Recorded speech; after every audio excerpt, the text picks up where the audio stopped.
Bonjour à toutes et à tous, c'est Émilie Charton du site astro-intuitive.fr. Je vous retrouve pour la vidéo concernant la prochaine pleine lune qui aura lieu le 21 janvier, qui se déroulera sur l'axe Lion-Verseau à 0 degré. Alors je vais vous expliquer, si c'est du charabia, vous inquiétez pas, on va décortiquer tout ça. Donc cette pleine lune, elle est particulièrement forte, on va dire, du point de vue énergétique, parce que c'est une éclipse. Donc c'est pas la première éclipse de 2019. On a commencé l'année sur les chapeaux de roue avec une nouvelle lune le 6 janvier qui était également une éclipse. Et je crois que le fait que les éclipses commencent si tôt cette année, c'est vraiment là aussi pour nous dire, symboliquement parlant, bon, vous n'avez pas, oui, vous pouvez pas traîner quoi. Niveau évolutif, voilà, on rentre déjà dans la nouvelle année directement, on est challengé, directement on doit travailler. On va parler ensemble du sens des éclipses, mais le fait que ça arrive dès le début de l'année, c'est comme pour dire, bon, 2019, il faut y aller franco. C'est aussi le sens de ce Mars qui est rentré dans le signe du Bélier le 1er janvier. Mars représente l'action, représente le fait de poser des actes et en bélier qui sont francs, qui sont directs, qui sont efficaces. Quelque part, il y a un petit peu ça nous redit, on va dire, 2 fois de suite la même chose qui est on ne peut plus tergiverser, on ne peut pas traîner. Il semblerait qu'on n'ait pas le temps. Et je pense que tout le monde comprend pourquoi, que ce soit au niveau individuel ou mondial. Voilà, donc on va commencer déjà avec ça, revoir ensemble c'est quoi les éclipses, qu'est-ce que ça donne pour nous. Donc les éclipses, elles fonctionnent toujours par deux, à une nouvelle lune et à la pleine lune qui suit. C'est donc pour l'une une éclipse de soleil et pour l'autre une éclipse de lune. Donc l'éclipse de soleil c'était le 6 janvier et là maintenant c'est une éclipse de lune totale. Ce qu'il faut savoir, c'est que les éclipses sont des moments toujours très forts au niveau énergétique. Depuis toujours, les éclipses, elles ont quand même un peu une sale réputation, elles font peur, on sent qu'il va se passer quelque chose. Alors, les éclipses, elles vont servir d'activateurs. Elles vont accélérer les choses au niveau évolutif. Alors ça va être plus ou moins agréable, mais c'est toujours très intéressant et puis ça peut surtout être un super tremplin pour aller de l'avant quand on a envie de travailler sur soi. Déjà une éclipse, elle a un petit peu pour but de nettoyer, de purifier. Elle va faire remonter en fait à la conscience certains éléments qui étaient inconscients jusqu'à présent. Donc je vous invite vraiment à regarder s'il y a des choses en vous, autour de vous, que vous comprenez mieux, un autre regard que vous avez sur certains événements, des choses qui étaient occultées et qui maintenant sont mis en lumière. Parce que les événements qui se déroulent au moment des éclipses, ça serait presque intéressant de les noter sur un petit carnet, ils ne sont jamais anodins. Alors c'est pas toujours d'ailleurs l'importance des événements extérieurs, c'est aussi des fois qu'est-ce que ça nous renvoie de notre monde intérieur. Donc voilà, c'est une opportunité de purifier, de remonter à la conscience et puis de transformer. Donc les éclipses, on peut vraiment s'en servir pour faire des bons quantiques. Alors des fois, très concrètement, il y a vraiment des événements très importants qui se passent au moment des éclipses. C'est possible. Des fois, c'est pas des événements extérieurs, comme je vous le disais, c'est plutôt des prises de conscience intérieures. Donc l'idée, c'est aussi si on veut bien les vivre, ces éclipses, c'est de ne pas les craindre, mais au contraire de se dire ok, là je suis dans une période extrêmement énergétique, extrêmement forte, et je veux aller vers mon évolution, je suis prêt à voir ce qu'il y a à voir, et donc à ce moment-là en fait l'éclipse, comme je vous le disais, va être un tremplin. Donc il est probable que vous ayez un peu deux périodes. En règle générale, c'est vrai qu'il y a des prises de conscience ou des choses que vous voyez qui ne nous font pas plaisir. Je ne vais pas dire vous, je vais dire nous, parce que je suis incluse aussi là-dedans, qui ne nous font pas plaisir qui peuvent nous faire peur, qui peuvent terriblement nous angoisser, terriblement nous rendre tristes, etc. Hein, il y a toute cette remontée de l'émotionnel un petit peu brute qui est accompagnée, comment dire, quand quelque chose d'inconscient passe à la conscience, bah, quelque part ça ressort de manière brute. Donc il est probable qu'au début on se sente un petit peu embourbé, et puis ensuite voilà, il y a ce fameux tremplin, il y a cette fameuse libération et la capacité finalement de mettre en lumière les choses et de les transformer. Donc les éclipses sont vraiment des moments aussi où on peut booster son évolution, on peut aller plus vite, on peut faire des bons quantiques, on peut passer d'un état à un autre état. Voilà. On peut prendre des décisions. Voilà, il peut vraiment y avoir des choses très importantes. Donc voilà un petit peu dans quoi on baigne. Alors effectivement, cette seconde éclipse, bon, elle est le prolongement de la première. Ça veut dire c'est tout le mois de janvier qui est là-dedans. C'est pas que le 6 et le 21 janvier. C'est tout le mois de janvier qui est concerné par cette accélération évolutive et par cette purification, par cette prise de conscience, etc. Voilà. Alors maintenant, cette histoire de prise de conscience, elle a quand même été particulièrement favorisée. Elle est particulièrement favorisée par le fait que, en ce moment, le Soleil est proche de Pluton. Le Soleil est dans le signe du... Enfin, pardon, il passera juste en Verseau au moment de la pleine lune. Donc là, au moment où je vous parle, il est à la toute fin du Capricorne. Mais il est vraiment ce qu'on appelle en conjonction avec Pluton, qui est à la fin du Capricorne. Donc le Soleil et Pluton sont encore alignés d'une certaine manière pour cette pleine lune. Et bah, quelque part, c'est hyper raccord avec ce qu'on vient de voir. Le Soleil, il met en lumière, il éclaire, il rend conscient. Il éclaire Pluton. Et Pluton, c'est vraiment tout ce qui est caché, tout ce qui est inconscient, tout ce qui est aussi en lien avec notre ombre. Toutes ces parties de nous qui sont en lien avec des attachements, des compulsions, des angoisses, des obsessions, des choses karmiques. Vous voyez, c'est tout cette grosse énergie qu'on a tous d'une certaine manière, et puis qui n'est pas toujours agréable à contacter.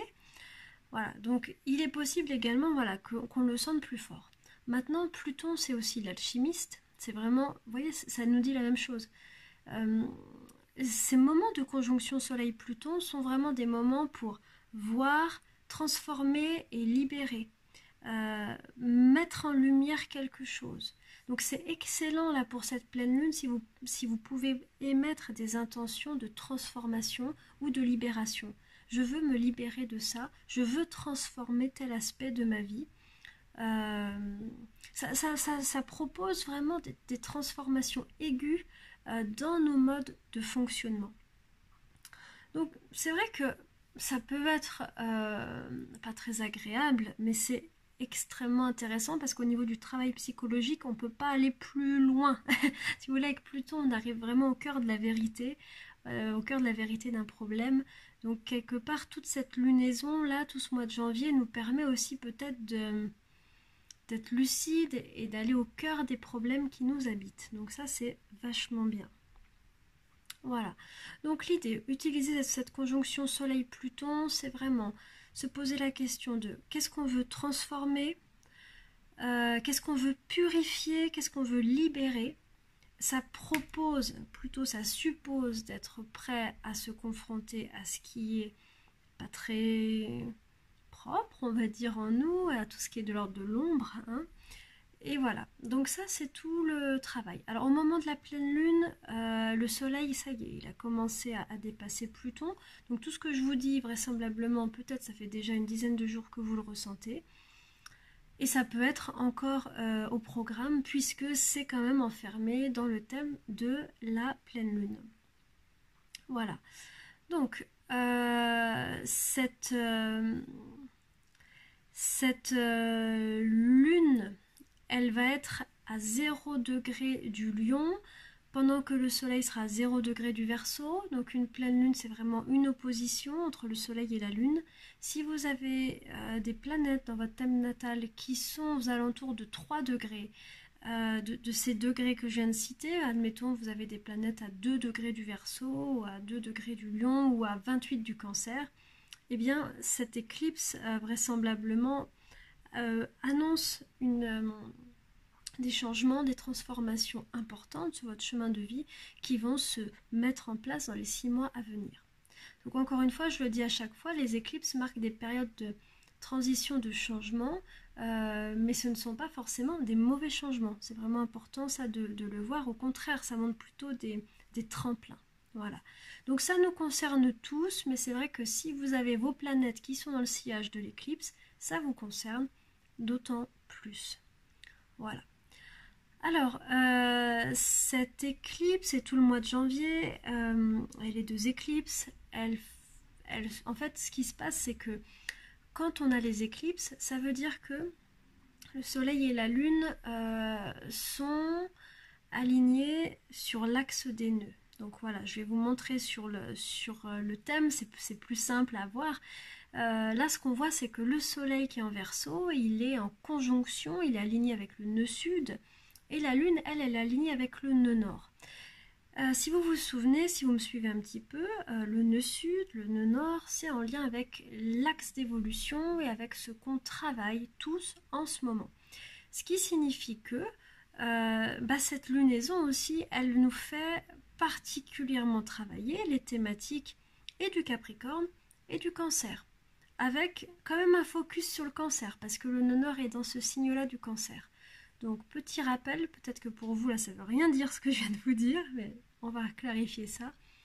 Le nœud nord en fait il représente, dans le ciel il est dans un signe, et il représente des qualités qu'on est censé développer. En ce moment il est en Cancer, et donc on nous demande de développer de plus en plus ce signe du Cancer. Et ce signe du Cancer il nous pose tout un tas de questions autour de la famille, autour de la protection, de comment on se régénère, de l'intimité aussi.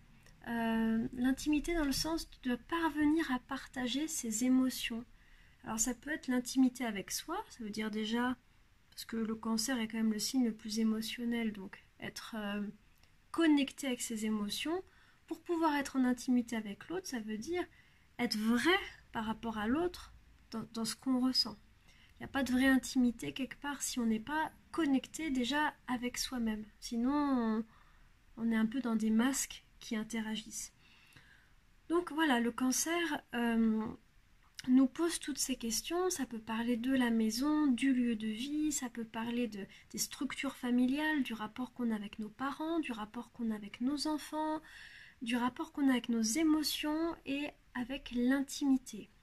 Voilà, donc ça c'est toutes des grandes questions. Peut-être que vous sentez depuis le mois de janvier que ça bouscule, ça questionne, c'est des thématiques plus fortes, en fait, plus importantes qu'avant. C'est bien sûr des thématiques universelles, je veux dire, on les vit tout le temps, à n'importe quel moment. Mais là, il semblerait qu'on soit sur des nœuds où il y a ces fameuses questions qui se posent. Donc la clé du Cancer, le Cancer nous dit, et alors ça va être hyper important de s'en souvenir pour cette éclipse, il nous dit d'être connecté avec nos émotions et d'être vrai, de ne pas faire semblant d'être fort et incroyable, mais juste d'être authentique.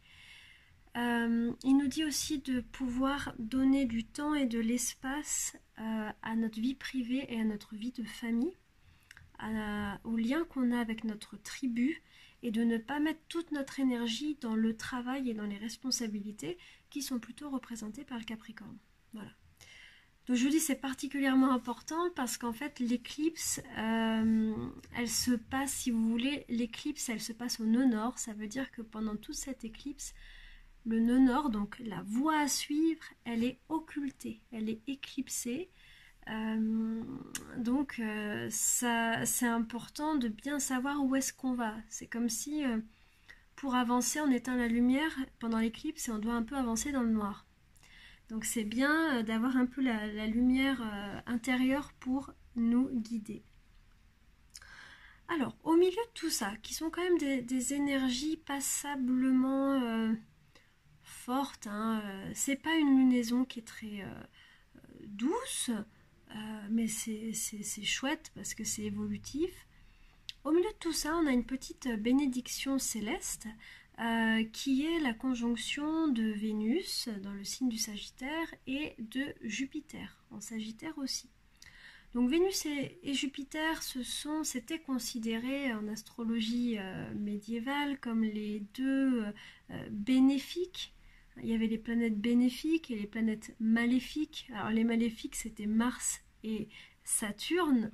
Alors c'est rigolo, on va en parler aussi parce que les maléfiques sont également en contact. Mars et Saturne sont également en aspect pour cette lunaison, je vais y revenir après. Et donc là on a une conjonction des deux bénéfiques. Alors c'est vrai qu'il faut quand même relativiser. Vénus et Jupiter, c'est une conjonction qui dégage une ambiance qui est agréable, qui amène de la chaleur humaine, qui amène de l'enthousiasme, de l'ouverture, qui aide toute la sphère relationnelle, les relations de couple, les relations amicales, familiales, à aller vers plus d'épanouissement. Elle amène quelque chose de positif. Bon, maintenant, il faut quand même voir qu'effectivement, Vénus ne reste que quelques jours aux abords de Jupiter. Donc l'idée, c'est peut-être pas de se dire que tout va se transformer, mais par contre, il faut le voir comme ça, je pense comme une bénédiction céleste. Comme la capacité, là, pour cette pleine lune, à profiter de la vie, à vivre des bons moments avec ceux qu'on aime. Comme la capacité aussi à être dans la gratitude et à remercier pour ce qu'on a. Voilà. Ça va être la petite touche agréable en fait, qui va vraiment nous aider, qui va permettre de resserrer les liens aussi entre les personnes si c'était un petit peu compliqué. Voilà, donc ça, cette conjonction, alors elle se passera exactement le 22, donc le lendemain de la pleine lune, et puis vous pouvez compter au niveau de l'influence au moins jusqu'au 30. Hein, on va dire qu'à partir du 30, là ça y est, ça se dessert. Alors ça c'était pour les deux bénéfiques. Ça peut être des fois des bonnes nouvelles, ça peut être des choses sympas ou des choses qui vous font du bien, qui vous mettent du baume au cœur. Voilà, le baume au cœur, je pense que c'est une bonne image symbolique pour cette jolie conjonction, qui est en plus dans le signe du Sagittaire, donc qui est un signe particulièrement joyeux, fraternel, enthousiaste, chaleureux. Donc, vraiment, c'est plutôt sympa. Cependant, on va quand même le dire, mais cependant, cette Vénus-là, qui est toute enthousiaste, est également en aspect de carré, donc de tension, avec Neptune. Donc, ça nous dit quand même une chose, c'est important d'essayer de voir l'autre pour ce qu'il est et non pas à travers le voile de nos projections. Hein, le duo Vénus-Neptune, c'est vraiment quelque chose qui nous plonge dans une forme d'imaginaire, de romantisme, on se sent porté par quelque chose, mais ce faisant, il est possible que ce soit pas très réel, qu'on projette en fait des sortes d'images intérieures idéales sur une situation qui peut-être n'a pas grand-chose à voir avec ce qu'on projette. Donc ça c'est peut-être le petit, comment dire, pas la sonnette d'alarme, c'est un peu fort, mais c'est intéressant de garder cette petite arrière-pensée dans la tête. Donc, on a vu les deux grands bénéfiques. On va voir maintenant les deux maléfiques, Mars et Saturne. Donc, Mars et Saturne, eux aussi, sont un aspect de carré. C'est le trait rouge que vous voyez sur la carte du ciel. Donc, un aspect de carré, ça montre en fait que chacune des deux planètes veut aller quelque part, et puis elles sont pas d'accord. Donc si vous imaginez les choses, il y en a une qui tire par là, puis l'autre elle tire par là, puis ce faisant, on n'avance pas bien forcément.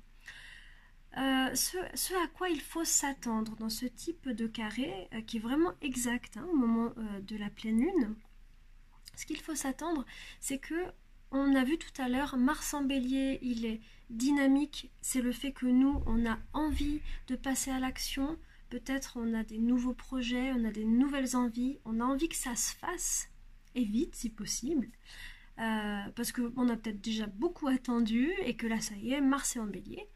Mais Saturne qui est en carré dit pas si vite.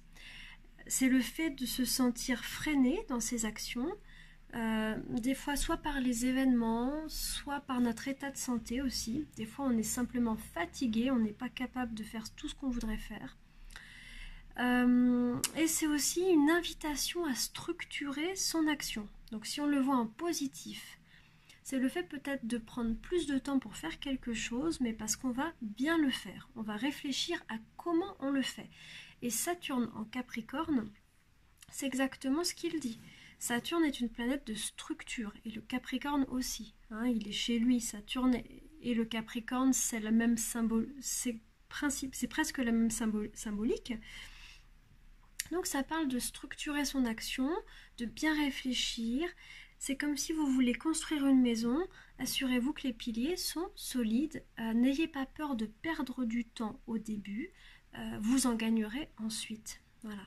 Donc là, c'est également une influence assez passagère, que peut-être on va ressentir jusqu'à la fin janvier. Voilà, c'est ne pas avoir peur de bien réfléchir, de prendre son temps. Si vous êtes fatigué, surtout avec les éclipses, alors je sais pas vous, mais alors moi celle du 6 janvier, j'étais vidée, vraiment je l'ai pas vraiment senti émotionnellement, mais alors physiquement c'était vraiment très très intense au niveau de la fatigue. Si vous êtes fatigué, écoutez-vous, parce que typiquement Saturne est plus fort que Mars et il lui demande de mettre la pédale douce. Voilà. Maintenant, à un autre niveau, Mars-Saturne, c'est aussi, alors c'est pour ça qu'on disait que c'était les deux maléfiques, c'est deux planètes un peu de violence, de conflit. C'est vrai que Saturne, à première vue, n'a pas l'air très violent, mais quand il est en association à Mars, des fois, ça explose dans quelque chose d'assez dur.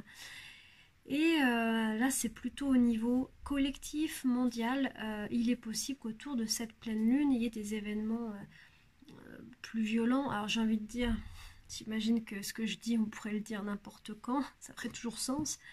Mais voilà. Donc en tout cas, pour nous, peut-être faire attention à ça. Pas hésiter à mettre de la rondeur, de la souplesse. Voilà. Enfin, ce que je voulais vous dire sur cette lunaison, oui, il y a beaucoup de choses hein, quand même. C'est quand même assez fort. Ce qui se passe donc au moment de cette pleine lune, le soleil vient juste de rentrer en Verseau, il est à 0 degré. Et ce faisant, il rencontre Uranus, encore en aspect de carré, donc toujours le même aspect, un aspect de tension. Alors, maintenant, bon, faut quand même voir une chose, le Verseau et Uranus, ils s'entendent bien, parce que Uranus est la planète du Verseau. Donc même quand ils sont en aspect de tension, je pense que c'est quand même un petit peu moins perturbant. Quand le soleil va rentrer en Verseau, donc à cette pleine lune, au moment de la pleine lune, on va sans doute sentir que on est prêt à s'élancer justement dans des nouveaux projets, ou alors on est prêt à extérioriser notre énergie. Hein, toute la période Capricorne est plutôt une période qui nous invite à aller vers la structuration de nos vies, qui nous invite à revoir les bases, à poser ces fameux piliers là dont je vous ai parlé. C'est ce que je vous disais dans la vidéo sur 2019, que le début d'année était assez studieux. Maintenant, ça y est, on rentre en Verseau, donc il y a quelque chose de plus aérien, de plus léger. On a posé les bases et maintenant, ça y est, ça roule et on va gagner, vraisemblablement, on va gagner en liberté. Ça sera peut-être plus facile au niveau des responsabilités, au niveau des choses à porter. C'est possible. Alors maintenant, la dissonance, le carré entre le Soleil et Uranus, parle, en règle générale, parle de changements assez concrets, parce qu'avec Uranus, c'est plutôt extérieur. Ça parle de choses inattendues, ça parle d'événements qui nous surprennent, ça parle d'être souple et de ne pas hésiter à suivre le changement, en tout cas si on sent que c'est juste. Ça parle d'être à l'écoute des synchronicités, d'être finalement ouvert et réceptif à tous ces petits signes que la vie peut nous apporter. Ça parle aussi de peut-être, soit même de décider de couper ou d'arrêter quelque chose. Ça parle aussi de couper d'anciennes manières d'être et de faire. Le soleil, il représente l'ego, la conscience, on va dire, et Uranus qui arrive un petit peu là-dedans, il semble dire il faut que tu changes, mais il faut que tu changes vite. Vous voyez ce que je veux dire? Il amène une sorte d'exigence de transition et de changement. Ce faisant, il se peut que ça ne plaise pas des masses à notre ego, hein, et c'est possible. Voilà, donc en tout cas, c'est une lunaison qui est puissante, qui nous demande beaucoup de souplesse, beaucoup de remise en question, et en tout cas, je pense que si on l'aborde avec une vraie volonté de croissance, d'évolution, si on a envie de travailler avec cette éclipse, si on a envie de purifier finalement son être intérieur et de passer la seconde ou la troisième d'upgrader, comme on dirait, cette éclipse est une parfaite invitation. Maintenant, clairement, si on est plus dans une volonté de garder certaines choses, garder certains modes de comportement parce qu'ils nous conviennent, il est possible, alors c'est pas sûr à 100%, mais il est possible que, notamment ce carré Soleil-Uranus, nous invite à un changement, et plutôt rapide.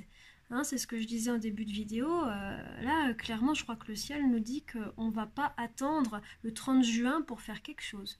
Hein, il faut que là, cette année, il n'est plus question de rêver ou quoi, il faut qu'on passe à l'action rapidement. Et c'est donc le sens d'Uranus qui amène souvent des événements très rapides. Voilà. Donc vous voyez, beaucoup de choses sur cette lunaison. On peut donc se relier à cette très jolie conjonction Vénus-Jupiter pour amener de la douceur, pour amener de la joie, pour amener des moments doux et bienveillants avec les personnes de notre entourage. Et puis je pense que si on devait travailler une seule chose, ça serait d'aller vraiment en direction de ce nœud nord en Cancer qui nous demande de nous relier à une vraie intimité avec nous-mêmes, c'est-à-dire vraiment avec qui on est, histoire d'être authentique aussi avec les autres. Vous voyez, c'était des bons piliers d'évolution. Voilà. Je pense que j'ai fait le tour de ce que je voulais dire. Ah oui, non, dernière chose dont je voulais vous parler. Le 18 janvier, donc juste avant la pleine lune, il y a également un trigone entre Vénus et Mars. Voilà, ça je voulais vous en parler.